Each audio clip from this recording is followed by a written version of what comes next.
Okay, welcome back to our special interactive show now on the presidential address to the parliament and what you thought of that economic roadmap ahead for the next government. Of course, we're asking the question, is this the right roadmap for India? Joining us is senior journalist Badshah Sen. Thanks very much for joining us this evening, Badshah. Before we come to you, let's get in a few callers. We do have, I believe, the first caller from Kerala. Mr. Praful is with us on the phone line. Good evening, sir. Good evening, ma'am. How do you rate this speech? Did you think it was the right roadmap for India? Yes, ma'am. It is the right roadmap of India. It is the first strong, stable and unified government in the 30 years. More than 60 years of our Indian independence, poverty, illiteracy and basic needs of the majority of the Indians never fulfilled. But now the time has arrived and it is the duty of the new government to fulfill it step by step with their corruption-free officials. No, do you feel it's a stable government because of the number of votes that it's got, or is it because you feel that there was much promise that was made in this particular speech by the president? In the previous years, there were many promises given by the election and many of the parties, but now I have hope in it. They will fulfill. This is not only in implementing, but they should follow by the people of India. Then it will become. That means India would rise into a new democratic government. All right, sir. Thanks very much for sharing your point of view. Badshah Sen, that's a big point that Mr. Praful Valsan from Kerala is making, that he has hope in this speech. He feels now that there is reason to believe that some good will come now. Yeah, well, that's basically what Narendra Modi was, in a sense, sold to the voter, which is why he got such an overwhelming response at the end of it in the elections. There's a lot of hope that has been held out in this speech by the president. The president's first speech to a new government. I mean, in the past he's been speaking to an existing government. This is a new one, and a new parliament at that.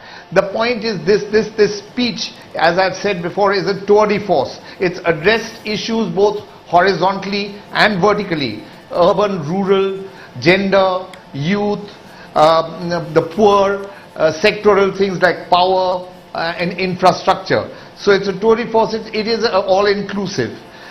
In some cases there are deadlines also. There are two deadlines. There's a Swachh Bharat mission, bringing clean toilets within reach of every Indian in this country. That is to be done by Mahatma Gandhi's 150th anniversary. That's 2019.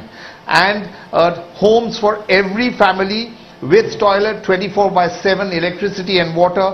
That's to be in place by 2022. That is the 75th anniversary of Indian independence. So these are very specific points, as also very general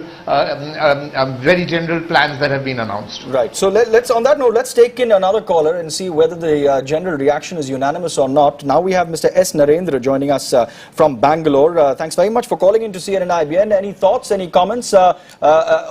We've talked about how there have been lots of claims, but are you actually buying this? You feel that this is all going to be put into effect, Mr. Narendra? Good evening. Absolutely. See, when you just understand the address, it is a very, very clear the roadmap, which covers all facets of development, political, socio, economic, and it covers almost all the departments: finance, industry, food security, education, women empowerment, national security, and also talks into subunits like focus on infrastructure, railways, and everything has a prelude. It started by telling that we have to work more, talk less, and then having the very trim size of the ministry, not to involve relatives. So it is not just an address per se which we have heard and listened for a long, long time, but it's almost like the experience of Modi, which has just transcended to one or two next levels at the national macro level.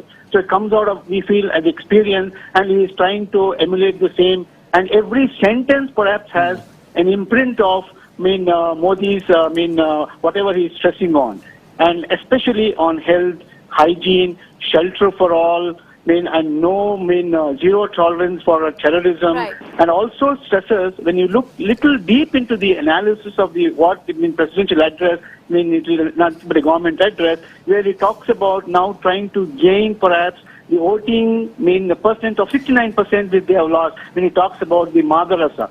All right. So you're saying it's a clear roadmap that's been outlined by the president in his address to both houses of parliament today. Thanks very much for joining us this evening. Let's bring in Mr. S.C. Vardhan. He's calling us from Odisha. Good evening, sir. What do you think? Good evening. Good evening. Yeah, this is an excellent presentation by our president to bring out the wishes of the Prime Minister, Sri Narendra Modi.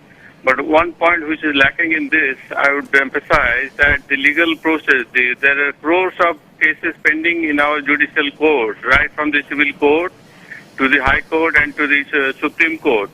I have a suggestion which can be implemented easily. Our legislature, the Lok Sabha and the state assembly, they pass the laws in the country. And in every law to be enacted henceforth, there should be a time limit for making judgments by the courts, so that the system of judicial decision is expedited and people know when to expect a judgment.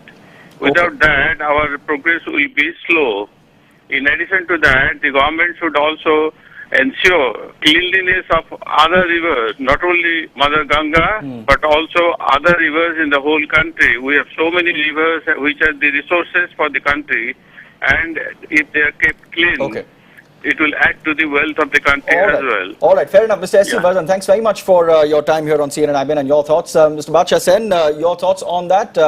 General unanimous views really coming in of agreement with what Mr. Narendra Modi said. Many of them really seeing it as him trying to replicate what he did in Gujarat on the central level as well. Yeah, well, you see, there are a number of announcements which are made, which will take time to implement. You know, whether it's the home for every family or it's jobs for everyone. But the one point which is likely, which will give you a clue of how fast the Modi government acts, is food inflation. The president in his speech, which made it very clear that was the topmost priority, to contain food inflation, and also pointed out that we are expecting a subnormal monsoon, which means now this food inflation needs to be tackled now alongside the effects of the subnormal monsoon. There is the one point which has been stressed, is that they're going to address supply side problems, which means basically that they're going to address hoarding. Now, in order to address hoarding, there's no question of there being less government and more governance. There has to be both more governance and more government.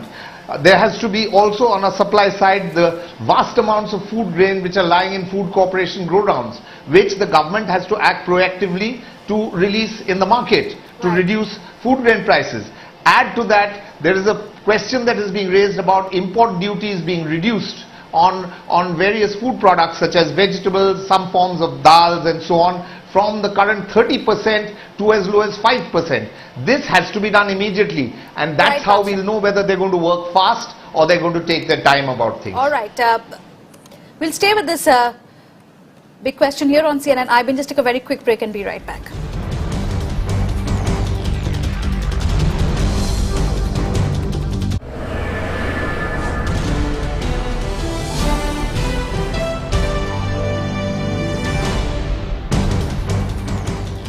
You're joining us on a special call-in show this evening on the President's address to Parliament. Is this the right roadmap for India, is what we are asking you. I believe we do have a caller now, Captain Fernandez, who's joining us from Mumbai. Captain Fernandez, what's your view?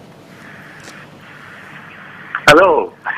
You kept me waiting for so long, I forgot that I was on the line. Anyway, Sorry about that. Please go ahead. Yeah. My point is that what the President has said is nothing else but Mr. Modi's replication of what he said. And Mr. Modi is doing something which the UPA planned to do but couldn't implement. I'll take the simple thing that he has said. I will increase the diesel price at 50 paisa continuously till I get it back to normal. What does the UPA say? I will also do the same thing, but then comes the election and they drop everything. Okay? Now, they've got only 44 seats. It doesn't make any sense. Now take the simple example. If Shashi praises Modi, Manishankar comes and cuts him down. If somebody in the Congress runs down Rahul Gandhi, they are thrown out of the Congress. You understand? Now this is not the opposition. This is not the type of opposition that we want. Fortunately for us, Modi is going to implement things.